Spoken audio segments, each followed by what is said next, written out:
સુરેન્દ્રનગર જિલ્લામાં છેલ્લા 6 દિવસથી સતત માવઠાના વરસાદે માલધારીઓની મુશ્કેલી વધારી છે। સતત વરસાદને કારણે લીલા ચારા અને સૂકા ચારાની ભારે અછત સર્જાઈ છે, જેના કારણે ખાંડના ભાવ 2000 પહોંચી ગયા છે।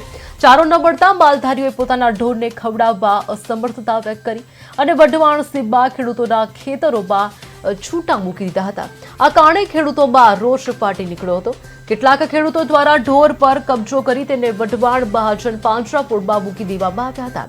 માલધારીઓએ આ કાર્યવાહી પર નારાજગી વ્યક્ત કરી અને જણાવ્યું કે સતત વરસાદને કારણે ચારો મળતો નથી, તેથી મજબૂરીમાં ઢોરને ખેતરોમાં છોડવા પડ્યા છે।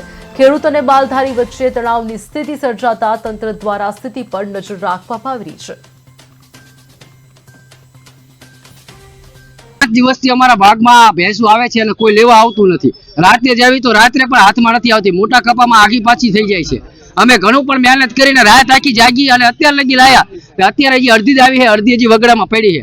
60 વીઘાનો અમારો કપા પાક છે, એ પાક અમે વીણો પણ નથી અને માવઠું થયું એટલે ખેરવી નાખ્યો ભેંસું આડું ઉડું ચાલીને અને અમારે 60 વીઘાનું નુકસાન કર્યું છે। એટલે અમે એમ કહેવી છીએ ઉચ્ચ અધિકારીઓને કે યોગ્ય તપાસ કરી અને અમનાનું વળતર અપાવ। 15 ખેડૂતની બાગમાં રાત્રે કાયમ 5 દિવસથી સતત આવે 50 ભેંસો, હજુ અડધી તો વહી જાય છે, વાડીમાં છે, હજુ તો એનો વિડિયા છે અમારી પાસે અને અડધી હજુ રાતે આખી રાતના જાગીને હજુ અત્યારે એને ડેલે પૂરવી છે।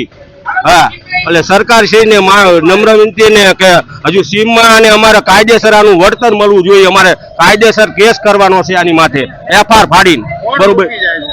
ભરવાડા, હા, રેડિયાર ભરવાડા કાયમ રાતે ધણી છે પણ એમ કે મારી નથી, બરોબર, ધણી છે કે મારી નથી।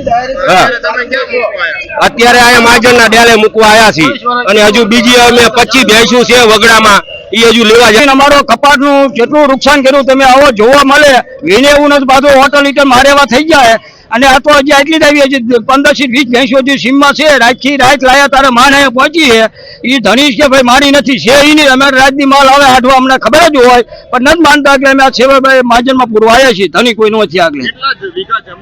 અમારે જમીન છે તો હા 60 વીઘાનું નુકસાન છે।